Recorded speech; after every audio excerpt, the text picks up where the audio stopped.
তো আজকে আমরা যে অধ্যায়টা পড়বো সেটা হচ্ছে জীবপ্রযুক্তি বা বায়োটেকনোলজি। হ্যাঁ, তো জীবপ্রযুক্তি বা বায়োটেকনোলজি আমরা জানি আমাদের জীববিজ্ঞানের অনেকগুলো শাখা প্রশাখা আছে। তো আমরা বিজ্ঞানকে মূলত আমাদের এই এসএসসি পর্যন্ত আমরা তিন ভাগে হিসেবে চিনি: জীববিজ্ঞান, পদার্থবিজ্ঞান এবং রসায়ন আর কি। তো আবার এগুলোর মাঝে আবার অনেকগুলো সাব ডিভিশন আছে এই ডিভিশনগুলোর মাঝে। তো এগুলো আমরা আহ, বিভিন্ন আহ, শাখা হিসেবে চিনি। জীববিজ্ঞানের একটা শাখা, যেমন আমাদের জীবপ্রযুক্তি বা বায়োটেকনোলজি। তো যেমন আমাদের তোমার মেডিকেল সায়েন্স, তারপর জুলজি, বোটানি, তারপর মনে করো যে মাইক্রোবায়োলজি, তারপর বায়োকেমিস্ট্রি। আহ এগুলা কিন্তু প্রত্যেকটা আমাদের জীববিজ্ঞানের এক একটা শাখা, তাই না? তো এগুলা আমাদের শাখাগুলোর একটা হচ্ছে জীবপ্রযুক্তি বা বায়োটেকনোলজি।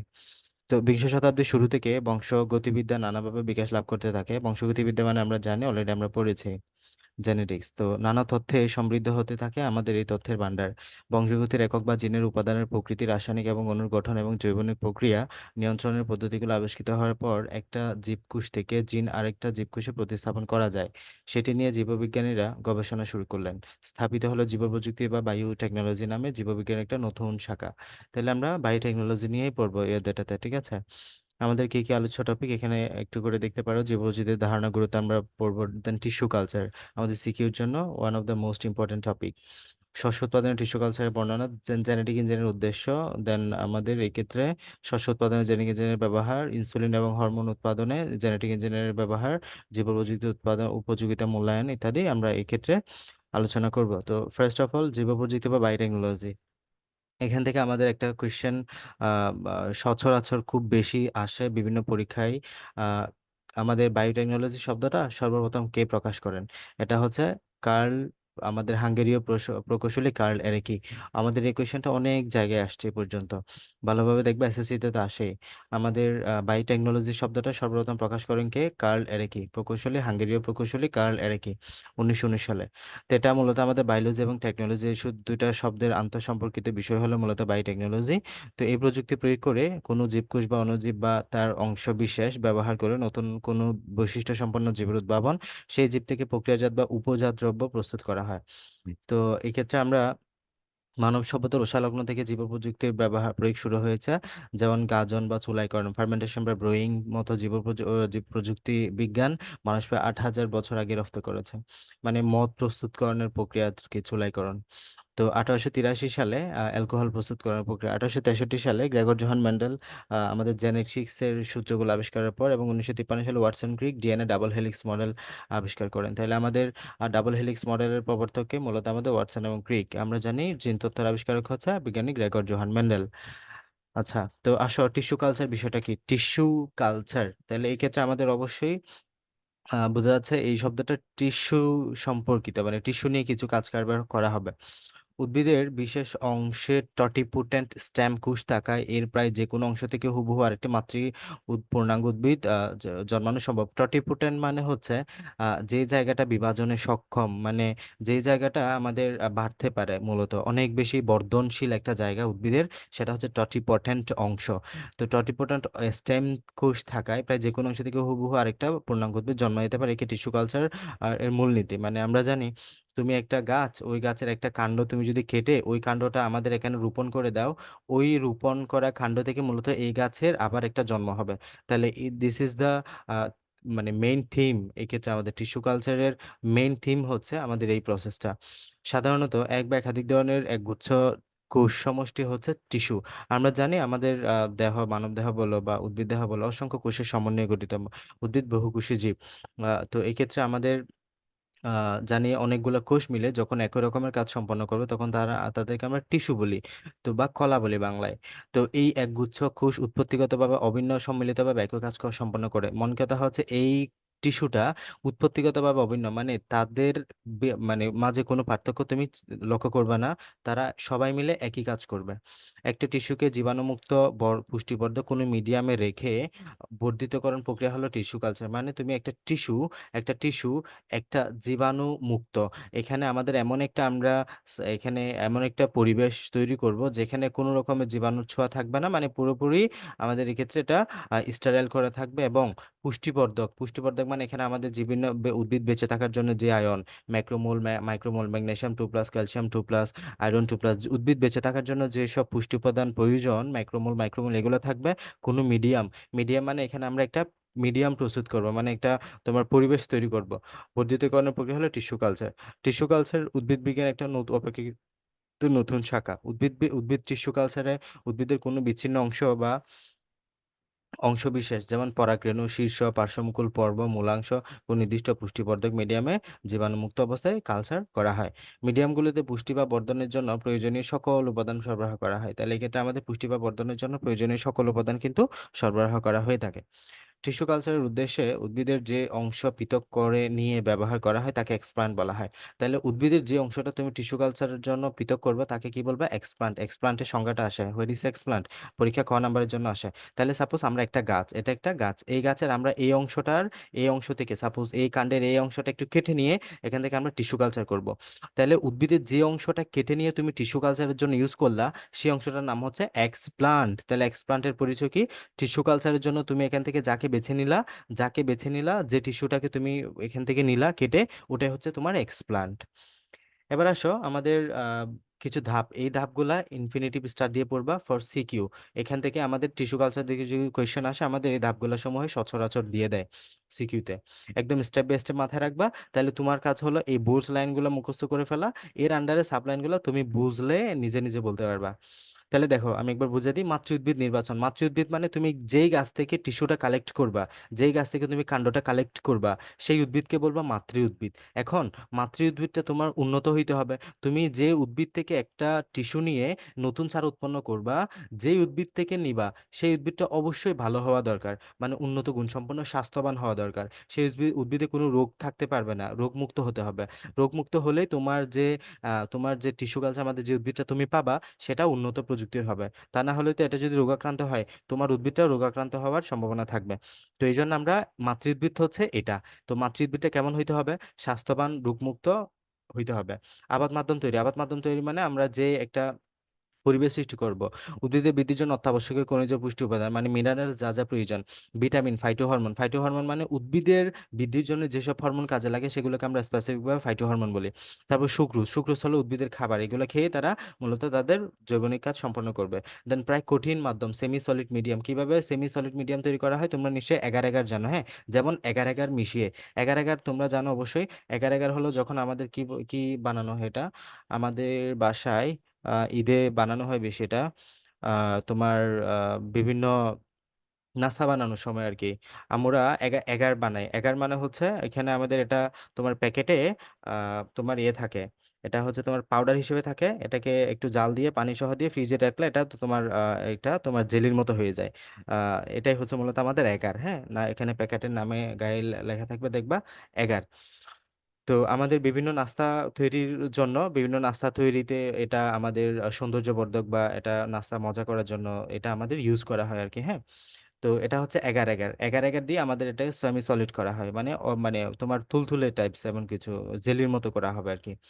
দেন আমাদের যে জীবাণু মুক্ত আবাদ মাধ্যম সৃষ্টি, তুমি যে এখানে একটা আবাদ মাধ্যম তৈরি করলা, এই আবাদ মাধ্যমটা অবশ্যই কেমন হইতে হবে? অবশ্যই জীবাণু আহ মুক্ত হইতে হবে, এখানে জীবাণু থাকতে পারবে না। এই অংশটা সবচেয়ে বেশি গুরুত্বপূর্ণ, এই অংশটা ভালোভাবে পড়বা। জীবাণুমুক্ত আবাদ মাধ্যম সৃষ্টির জন্য কিছু কথাবার্তা আছে পরীক্ষা এমসিকিউর জন্য। এক্ষেত্রে আমরা তুলা বা প্লাস্টিকের ঢাকনা দিয়ে মুখ বন্ধ করবো। তাহলে এখানে তুমি যে আবাদ মাধ্যম তৈরি করলা, এই আবাদ মাধ্যমকে তুমি কাচের পাত্রে নিয়ে এটাকে তুমি তুলা বা প্লাস্টিকের ঢাকনা দিয়ে এটাকে বন্ধ করে দিবা। এখানে একটা প্লেট আর কি, প্লেটের কথা চিন্তা করো, এখানে তুমি সব মিশ্রিত করলা, দেন এটাকে ঢাকনা দিয়ে বন্ধ করে দিবা।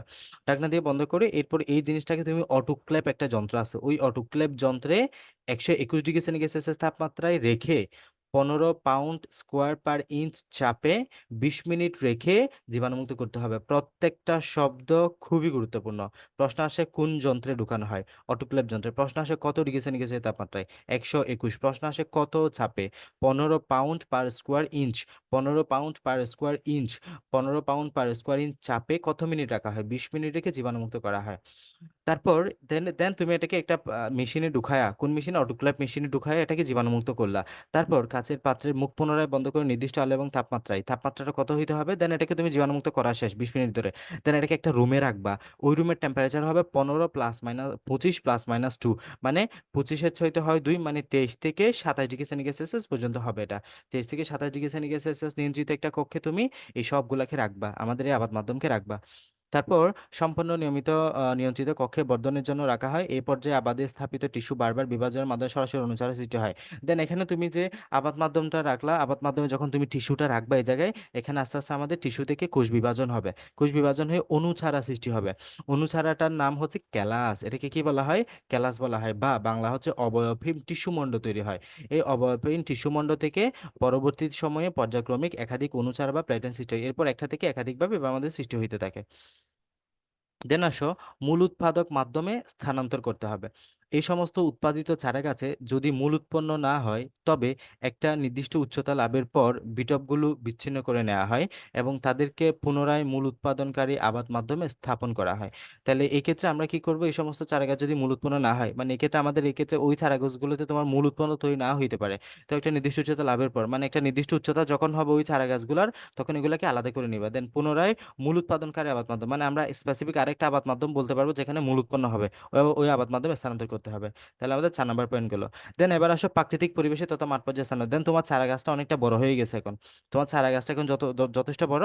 এখন তুমি এটাকে মাঠে চাইলে এবার রোপণ করতে পারবা। তাহলে মূলযুক্ত যখনই এটা মূল হয়ে যাবে, দেন এটাকে তুমি চারাগুলোকে পানিতে ধুয়ে এগার মুক্ত করে, মানে এখানে এগার তৈরি ছিল, এগার এগার থেকে এগার এগারশো এগারটা এখান থেকে তুমি ধুয়ে এটাকে ল্যাবরেটরিতে মাটি ভরা ছোট ছোট পাত্রে স্থানান্তর করতে হবে। ফার্স্টে তুমি ডিরেক্ট মাঠে নিয়ে যাবে না। ফার্স্টে তুমি কি করবা, ল্যাবরেটরির ভিতরে ছোট ছোট পাত্র, ছোট ছোট আমরা জানি মাটির অনেকগুলো পাত্র পাওয়া যায় চারা গাছের জন্য, ছোট ছোট পাত্রে স্থানান্তর করবা।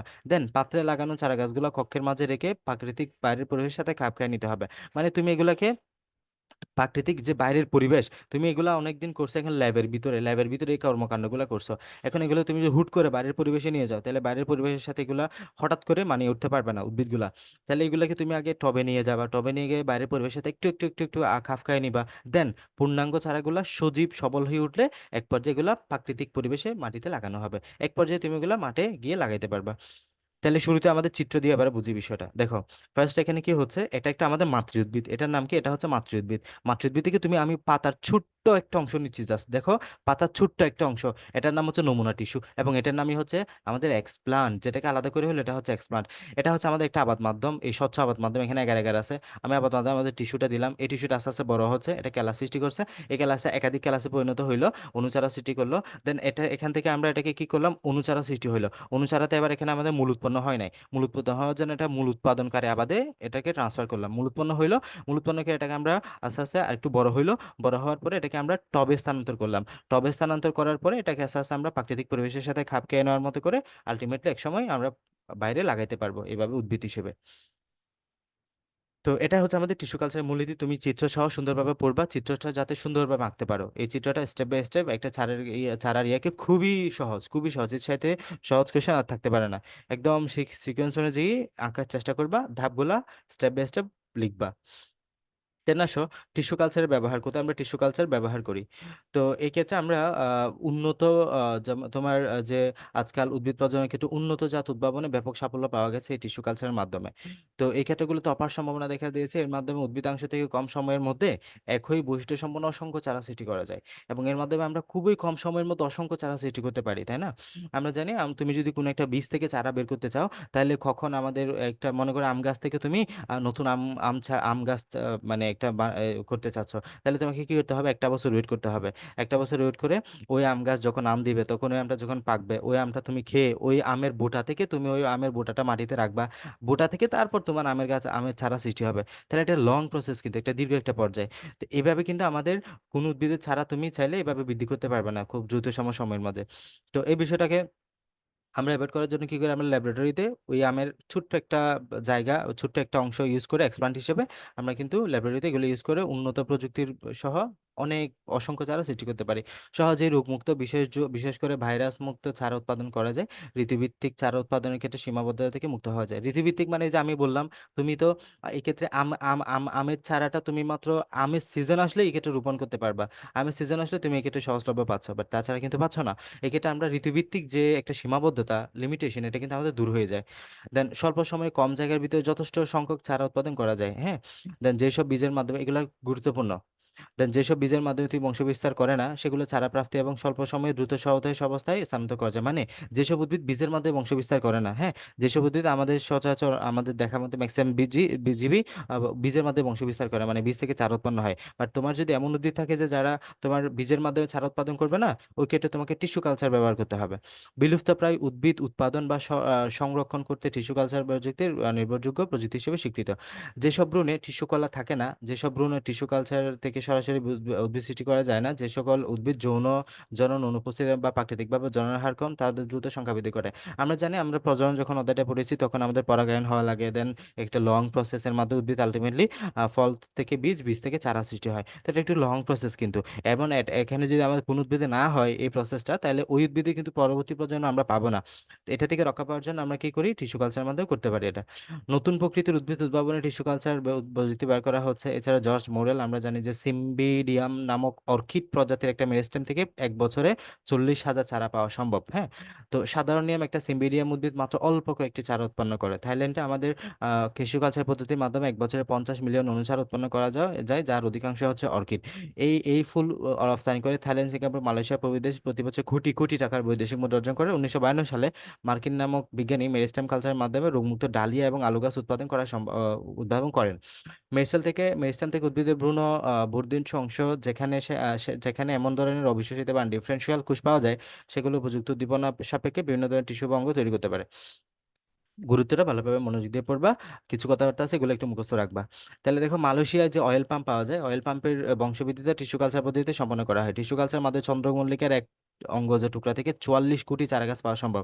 মানে চন্দ্রমল্লিকা গাছ থেকে ছোট্ট একটা জায়গা থেকে তুমি 44 কোটি চারা গাছ তৈরি করতে পারবা।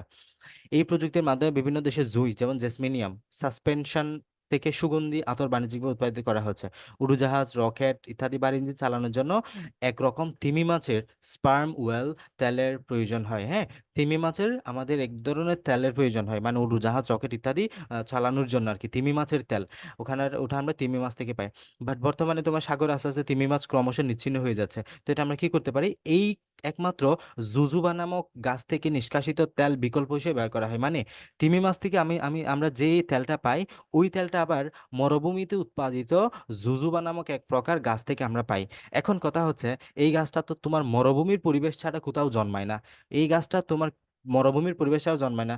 যেমন যেমন আমাদের অ্যারিজোনা, ক্যালিফোর্নিয়া, এইসব জায়গা ছাড়া কখনোই তারা জন্মায় না। তো এদের বংশবৃদ্ধি অত্যন্ত সময় সাপেক্ষ।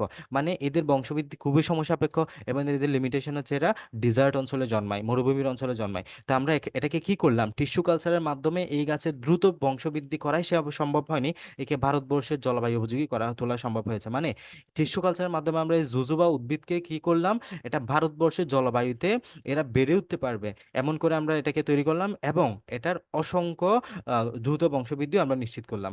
তো এটার মাধ্যমে কিন্তু আমাদের তিমি মাছের উপর আর ডিপেন্ডেন্ট করতে হইলো না। এটা হচ্ছে আমাদের টিস্যু কালচার একটি সফলতা। দেন টিস্যু কালচারের মাধ্যমে আমাদের অনেক সাফল্য অর্জিত আছে। দেন বিভিন্ন প্রকার দেশি বিদেশি অর্কিড চারা উৎপাদন করা সম্ভব হয়েছে। চন্দ্রমল্লিকা, গ্লাডিওলাস, লিলি, কার্নেশন প্রভৃতি ফুল উৎপাদনকারী বৃক্ষের চারা উৎপাদন করা সম্ভব হয়েছে। বিভিন্ন ডাল জাতীয় উদ্ভিদ লাইক শস্য, বাদাম, পাটের চারা উৎপাদন করা সম্ভব হয়েছে। এগুলো পড়ে দেখবা, ঠিক আছে? দেন আমাদের টিস্যু কালচার শেষ। টিস্যু কালচারটা আমাদের মূলত সিকিউর জন্য ধাপগুলো সবচেয়ে বেশি গুরুত্বপূর্ণ, নাম্বারের জন্য এই ইয়াটা গুরুত্বপূর্ণ, আমাদের টিস্যু কালচারের ব্যবহারটা। এখন আমাদের আরেকটা সবচেয়ে গুরুত্বপূর্ণ topic genetic engineering. Genetic engineering নিয়ে আমরা পড়বো। হ্যাঁ, জেনেটিক ইঞ্জিনিয়ারিং এটা আমাদের সবচেয়ে গুরুত্বপূর্ণ টপিকের মাঝে একটা। তো জিন জিন শব্দটার সাথে তোমরা অলরেডি পরিচিত, তাই না?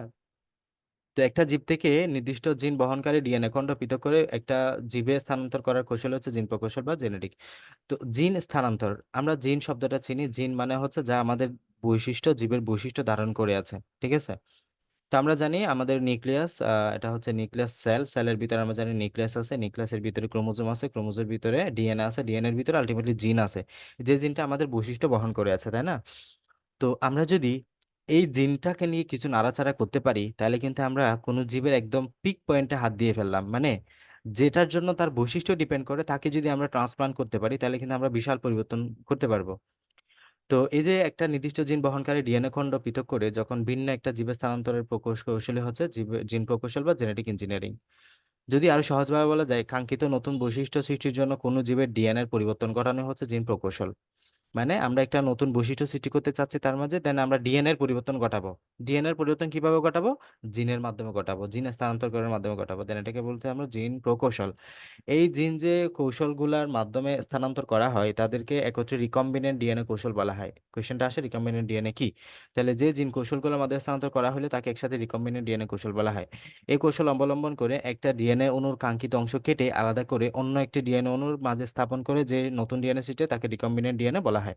আমি যদি ক্ষুদ্র একটা উদাহরণ দিয়ে বলি, সাপোজ এটা হচ্ছে আমাদের তোমার একটা, আমি যদি জাস্ট একটা খুব মানে নর্মাল একটা উদাহরণ দিয়ে বলি, সাপোজ এটা হচ্ছে আমাদের আম গাছের একটা জিনের সিকোয়েন্স। হ্যাঁ, এটা হচ্ছে আমাদের আম গাছের একটা জিনের সিকোয়েন্স। এটা হচ্ছে আম গাছের একটা জিনের সিকোয়েন্স। দেন এটা হচ্ছে আমাদের তোমার সাপোজ তোমার এটা যদি আম গাছ হয়, এটা হচ্ছে তোমার তোমার পেয়ারা গাছের একটা সিকোয়েন্স। সাপোজ লাল কালি দিয়ে আমি দেখাচ্ছি, পেয়ারা গাছের একটা জিনের সিকোয়েন্স, ডিএনএ সিকোয়েন্স আর কি।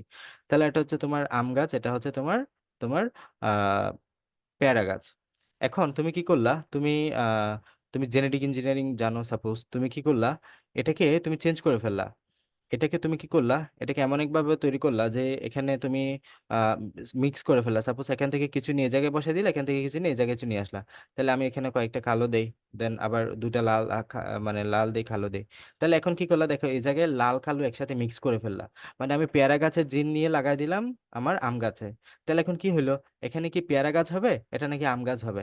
আসলে এটা মানে অন্য কিছু হয়ে যাবে, এটা পেয়ারাও হবে না, আমও হবে না, বা আমরা এটা ডিপেন্ড করবে আমাদের যে কাঙ্ক্ষিত বৈশিষ্ট্যটা পাচ্ছি ওইভাবে আমরা রিকম্বিনেন্ট ডিএনএটা করব। তাহলে এইভাবে আমরা একটা জীবের ডিএনএ বা জিন অন্য একটা জীবের জিনের সাথে যে আমরা প্রতিস্থাপন করে যে নতুন ডিএনএ সৃষ্টি করছি, এই প্রক্রিয়াটার নাম হলো রিকম্বিনেন্ট ডিএনএ। রিকম্বিনেন্ট ডিএনএ তৈরির প্রক্রিয়াকে রিকম্বিনেন্ট ডিএনএ প্রযুক্তি বা জিন ক্লোনিং বলা হয়। এভাবে আমরা একটা জিন থেকে অন্য একটা জিন তৈরির বা রিকম্বিনেন্ট ডিএনএ তৈরির প্রক্রিয়াকে আমরা জিন ক্লোনিংও বলে থাকি। তো তো তোমার যদি জিন ক্লোনিং করা হয়, সাপোজ কাউসারের যদি জিন ক্লোনিং করা হয়, তাহলে দেখা যাবে যে আহ, হুবহু কাউসারের মতো আরেকজন মানুষ, তার চেহারা, তার বয়স, তার দেহ গঠন মানে হুবহু তার মতো। ঠিক আছে, এভাবে আমাদের আস্তে আস্তে গবেষণা হচ্ছে আর কি, যদি এগুলো আসলে কখনোই আহ, জানি না আসলে আদৌ সম্ভব কিনা। আসো, এই প্রযুক্তির মাধ্যমে ডিএনএ এর কাঙ্ক্ষিত অংশ ব্যাকটেরিয়া থেকে মানুষে, দেন উদ্ভিদ থেকে প্রাণীতে, প্রাণী থেকে উদ্ভিদে স্থানান্তর করা সম্ভব হয়েছে। জিন প্রকৌশলের মাধ্যমে নতুন বৈশিষ্ট্য সম্পন্ন জীবের কোনোটিকে বলা হয় জিএমও বা জেনেটিক্যালি মডিফাইড অর্গানিজম। মানে আমরা জিন প্রকৌশলের মাধ্যমে যে নতুন বৈশিষ্ট্য পাইলাম ওটাকে আমরা বলি জেনেটিক্যালি মডিফাইড অর্গানিজম বা জিএমও। আবার কোনোটাকে বলা হয় ট্রান্সজেনিক, এটাকে কি বলা হয়? ট্রান্সজেনিক বলা হয়, ট্রান্সজেনিক বলা হয়। ঠিক আছে, তো জিএমও বা ট্রান্সজেনিক জীব কিন্তু এক না। জীবের জিনে মিউটেশনের মাধ্যমে অন্য কোনো উপায়ে যে কোনো ধরনের পরিবর্তন ঘটলে সেটাকে আমরা জেনেটিক মডিফিকেশন বলি। মানুষ হাজার হাজার বছর ধরে জেনেটিকের নিয়ম আবিষ্কার আগে থেকেই কৃত্রিম নির্বাচন প্রক্রিয়া জেনেটিক্যালি মডিফাইড কাঙ্ক্ষিত বৈশিষ্ট্য উন্নত জাতবরণ করে আসছে। প্রকৃতিতে অনুরূপ প্রকৃতি চলছে লক্ষ লক্ষ কোটি কোটি বছর ধরে। এবং জীব বিবর্তন, হ্যাঁ, এগুলো পড়ে নিবা। তেনা সহ জিএমও রিকমেন্ডেড ডিএনএ প্রক্রিয়া দাব সময় এটা সবচেয়ে বেশি গুরুত্বপূর্ণ। এই যে এই চিত্রটাই তোমার, আমাদের দুইটা চিত্র গুরুত্বপূর্ণ, একটা হচ্ছে ওটা, একটা হচ্ছে এটা, এই অধ্যায়ের জন্য। হ্যাঁ, এটা আমাদের সবচেয়ে বেশি গুরুত্বপূর্ণ একটা প্রক্রিয়া। ভালোভাবে বুঝে নাও, সিকিউর জন্য একদম আঁকতে হবে, সিকিউতে দেখবে এগুলা আঁকে এঁকে এঁকে আসে, দেখে বলে যে চিত্র সহ ব্যাখ্যা করো। তাহলে জিএমও কি বা রিকম্বিনেন্ট ডিএনএ প্রস্তুতির ধাপসমূহ আমরা এগুলো একটু পড়ি। আচ্ছা, আসো, মানুষের অন্ত্রে মানে মানুষের যেটা আমাদের ইন্টেস্টাইন বলি, আঁতুড়ি বলো তোমরা, তো মানুষের অন্ত্রে বসবাসকারী এক ধরনের ব্যাকটেরিয়া তোমার, যার নাম হচ্ছে ইকলি ব্যাকটেরিয়া। তাকে ইলাবোরেট করলে বলতে পারো ইশ্চেরিয়া কলি। হ্যাঁ, ইশ্চেরিয়া কলি, তো বা ইকলি বলি আমরা সংক্ষেপে, এটাকে কি বলি? ইকলি ব্যাকটেরিয়া বলি। এই ব্যাকটেরিয়ার উপর গবেষণা করে জেনেটিক ইঞ্জিনিয়ারিং এর অধিকাংশ কৌশল আবিষ্কৃত হয়েছে। আমরা ম্যাক্সিমাম কাজে দেখা যাবে ইকোলি ব্যাকটেরিয়াকে বাহক হিসেবে ব্যবহার করছি আমাদের। জেনেটিক ইঞ্জিনিয়ারিং রিকম্বিনেন্ট ডিএনএ প্রযুক্তির ধাপগুলো নিচে বর্ণনা করা হলো। আসো আমরা এখানে খুব সহজভাবে শিখবো, আমরা এইচএসসি তে গেলে আরেকটু হয়তো তোমাদের ডিপে পড়তে হবে। তাহলে ফার্স্টে কি করবা, প্রথমে দাতা জীব থেকে কাঙ্ক্ষিত জিন সহ ডিএনএ অণুকে পৃথক করবা। মানে ধরো আমি এই যে এটা হচ্ছে আমার আম গাছ, আম গাছের জিনটা আমি কোথায় দিব? আম গাছের জিনটা আমি পেয়ারা গাছে নিব, আম গাছের জিনটা আমি পেয়ারা গাছে নিব। তাহলে এই ক্ষেত্রে দাতা মানে যে দান করবে, এটা হচ্ছে আম গাছ, এটা হচ্ছে কি আম গাছ, আমি যদি খুব সংক্ষেপে বুঝাই এটা হচ্ছে তোমার পেয়ারা গাছ। তাহলে দাতা হচ্ছে যে দান করবে, গ্রহীতা মানে হচ্ছে যে গ্রহণ করবে। তাহলে এটা হচ্ছে তোমার দাতা, দান করতেছে। তাহলে দাতা জীব থেকে কাঙ্ক্ষিত জিন সহ ডিএনএ খণ্ডকে পৃথক করতে হবে, মানে এখানে সাপোজ এটা আমাদের একটা ডিএনএ খণ্ড।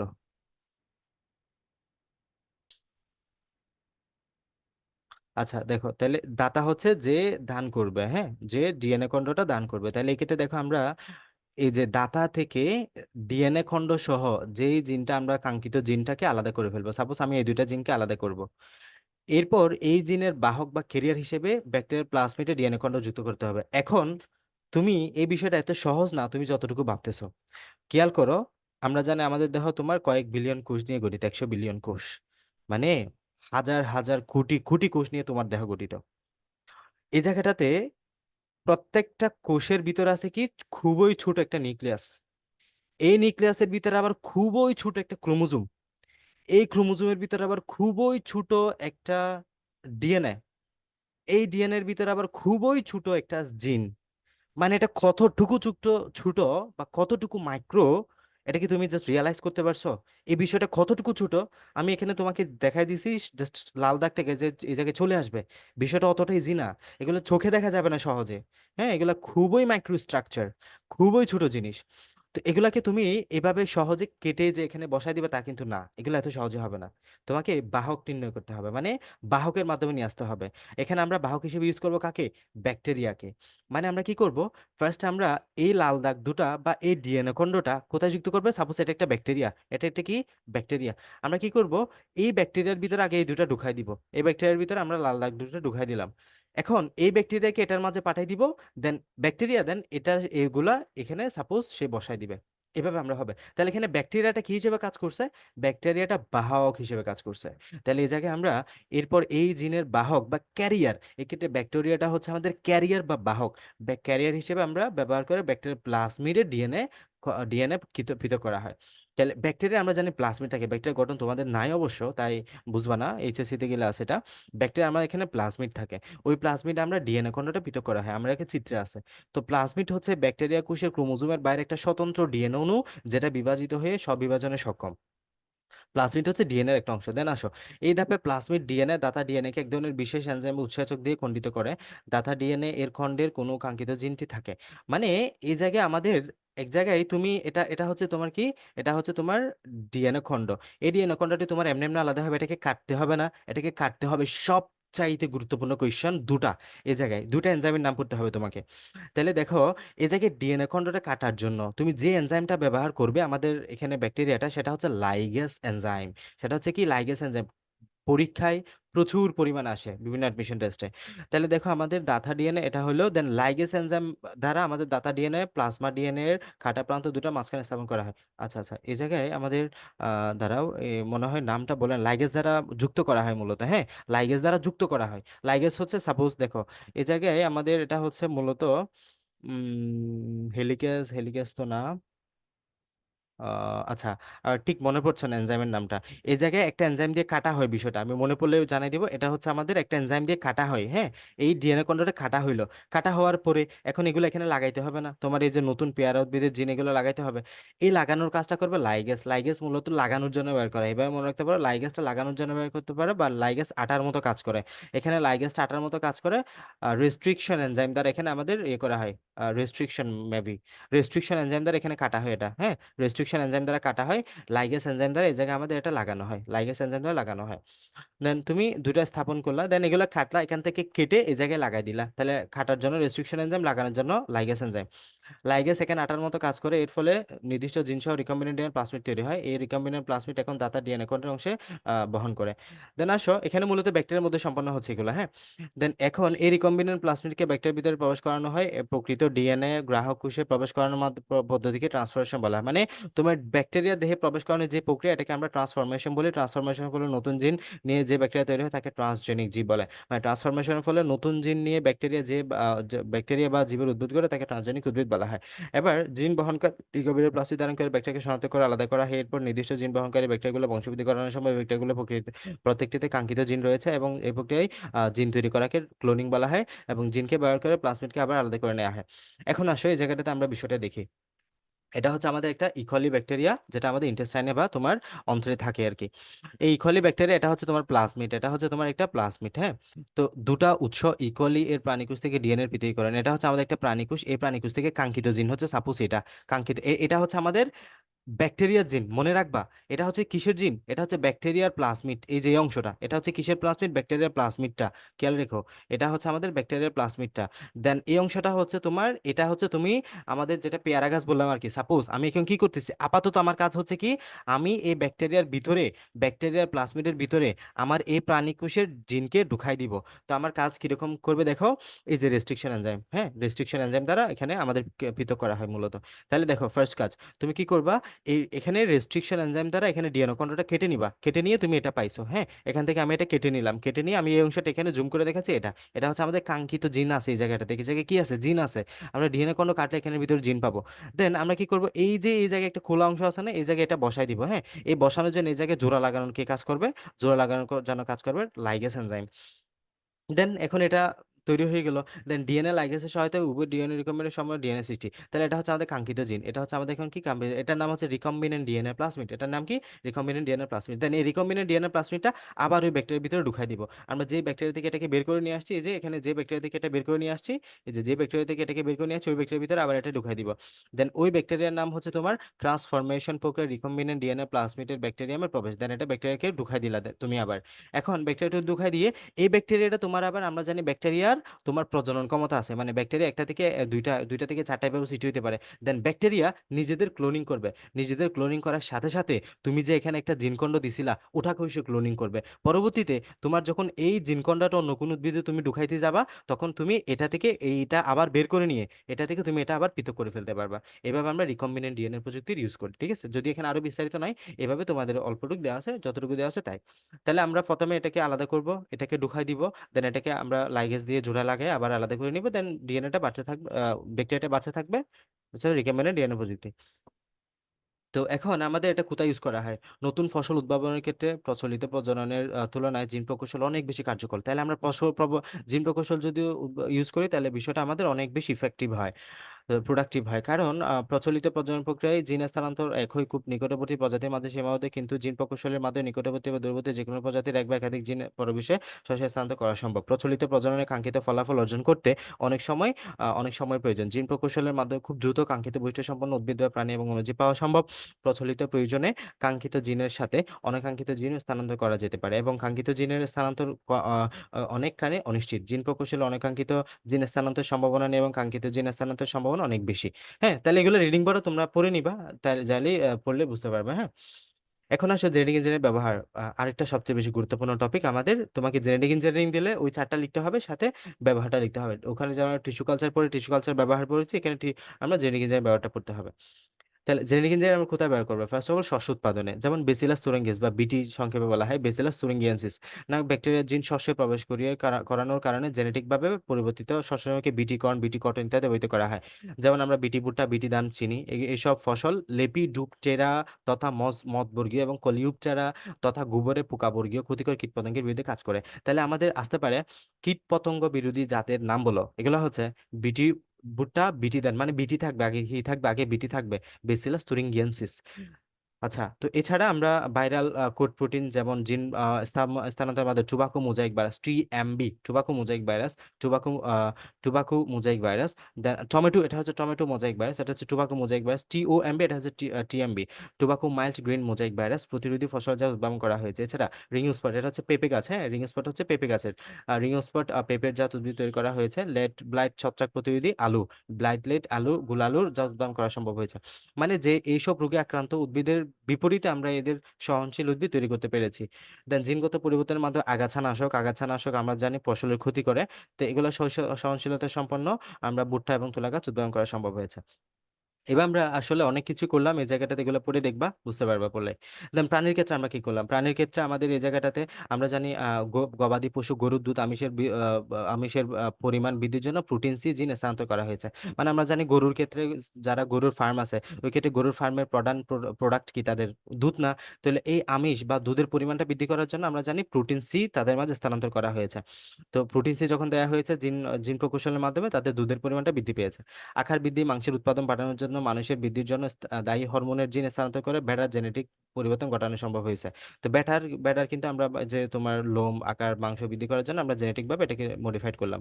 ব্যাটার পশমের পরিমাণ গুণগত মান বৃদ্ধির জন্য দুইটা জিন রয়েছে, যেমন সিস এম ব্যাটার জিনে স্থানান্তর করা হয়েছে। দেন আমরা জানি মাগুর, কমন কার্প, লইট্টা, তেলাপিয়া মাছে, স্যামন মাছের দৈহিক বৃদ্ধি হরমোন, যেমন গ্রোথ হরমোন আর কি, আমাদের ইত্যাদি প্রয়োগের মাধ্যমে আমাদের আকার প্রায় 60 ভাগ বৃদ্ধি করা সম্ভব হয়েছে। চিকিৎসা ক্ষেত্রে আমাদের ব্যাপক ব্যবহার রয়েছে, এটা সবচেয়ে সবচেয়ে সবচেয়ে বেশি গুরুত্বপূর্ণ চিকিৎসা ক্ষেত্রে ব্যবহারটা কোথায় কোথায় আমাদের এটা ব্যবহার করা হয়েছে। জেনেটিক পরিবর্তনের মাধ্যমে ইস্ট নামক ছত্রাক থেকে হ্যাপাটাইটিস বি ভাইরাসের ওষুধ তৈরি করা হয়েছে। তাহলে কোন ছত্রাক থেকে হ্যাপাটাইটিস বি ভাইরাসের চিকিৎসা ওষুধ তৈরি করা হয়েছে? হ্যাপাটাইটিস বি ভাইরাস, হ্যাঁ, হ্যাপাটাইটিস বি ভাইরাসের ওষুধ তৈরি বা ইন্টারফেরন বলা হয় এটাকে, ইন্টারফেরন তৈরি করা হয়েছে ইস্ট নামক ছত্রাক থেকে। দেন মানবদেহে যে ইনসুলিন, আমরা জানি ডায়াবেটিস মেলাইটাস, আমাদের যে প্যানক্রিয়াস আছে, প্যানক্রিয়াস, তো ওই প্যানক্রিয়াস যখন আমাদের আইলেটস অফ ল্যাঙ্গারহ্যান্স যে কোষসমূহ, এগুলো যদি বিটা সেল, এখানে কি আছে, বিটা সেল আছে, ওই বিটা সেল যদি তোমার পর্যাপ্ত পরিমাণে ইনসুলিন তৈরি করতে না পারে, তাহলে আমাদের ব্লাডে গ্লুকোজ লেভেল বেড়ে যায়। গ্লুকোজ মানে আমরা জানি ইনসুলিন মেটাবলাইজ করে কাকে, গ্লুকোজকে। যদি গ্লুকোজ বেড়ে যায় আলটিমেটলি সেটা হচ্ছে আমাদের ডায়াবেটিস মেলাইটাসের দিকে যায়। ডায়াবেটিস মেলাইটাস দুই প্রকার, DM1 DM2, diabetes mellitus 1, diabetes mellitus 2। তো এই ক্ষেত্রে আমাদের প্রয়োজন ইনসুলিন। ডায়াবেটিস মেলাইটাস 1 এর ক্ষেত্রে আমাদের কি দিতে হয়, ইনসুলিন দিতে হয় ডিরেক্ট। এই ক্ষেত্রে ইনসুলিন তৈরিই হয় না প্যানক্রিয়াসে, তাহলে আমাদের বাইরে থেকে ইনসুলিন দিতে হবে। এই ইনসুলিনটা তৈরি করার জন্য আমরা ব্যাকটেরিয়া কি ইউজ করব। তাহলে জেনেটিকভাবে পরিবর্তিত ইকলি ব্যাকটেরিয়া এবং ইস্ট থেকে বাণিজ্যিকভাবে ইনসুলিন তৈরি করা হচ্ছে, যা মানুষের বহুমূত্র বা ডায়াবেটিস রোগের চিকিৎসা ব্যবহৃত হচ্ছে। দেন আসলে জেনেটিকভাবে পরিবর্তিত যে ইকলি ব্যাকটেরিয়া এবং ইস্ট থেকে মানব বৃদ্ধির হরমোন, যে গ্রোথ হরমোন আমরা বলি, যেটার কারণে মানুষ বৃদ্ধি পায়। দেন granulocyte macrophage stimulating hormone, colony উদ্দীপক হরমোন তৈরি করা হচ্ছে। এগুলো যথাক্রমে অস্বাভাবিক খাটো বা ডুয়ারফিজম মানে হচ্ছে যারা একদম খাটো, হ্যাঁ, যারা একদম খাটো, এগুলো গ্রোথ হরমোনের প্রভাবে হয়। গ্রোথ হরমোন যাদের একেবারে কম জেনেটিকভাবে, ওই ক্ষেত্রে আমাদের এটা ডুয়ারফিজম হয়, খুবই খাটো মানুষ। দেন ভাইরাসজনিত রোগ, এইডস ইত্যাদি রোগে ব্যবহার করা হচ্ছে। পরিবেশ রক্ষায় আমাদের এটা বেশ তোমার কাজে লাগে। পেট্রোলিয়াম, কয়লা খনি এলাকা দূষিতকরণে শিল্পক্ষেত্রে বর্জ্য নিষ্কাশন তে কাজে লাগে। এই কোয়েশ্চেনটা খুবই গুরুত্বপূর্ণ। জিন প্রকৌশলের উপর গবেষণা করে নতুন একজাত যেমন সিউডোমোনাস ব্যাকটেরিয়া আবিষ্কার করা সম্ভব হয়েছে, যা পরিবেশের তেল এবং হাইড্রোকার্বনকে দ্রুত নষ্ট করে পরিবেশকে দূষণমুক্ত রাখে। মোস্ট প্রবলি এটা আমি যে বছর মেডিকেল পরীক্ষা দিয়েছিলাম ওই বছর এই কোয়েশ্চেনটা মোস্ট প্রবলি আসছিল। পরিবেশ রক্ষায় কোন ব্যাকটেরিয়াকে ইউজ করে আমাদের জিন প্রকৌশল ব্যবহার করা হচ্ছে, সিউডোমোনাস ব্যাকটেরিয়া। ওকে, তাহলে এটা হচ্ছে আমাদের এই চ্যাপ্টারটা।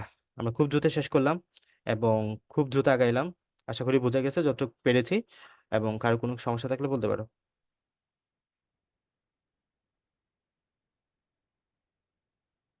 সমস্যা আছে কারো?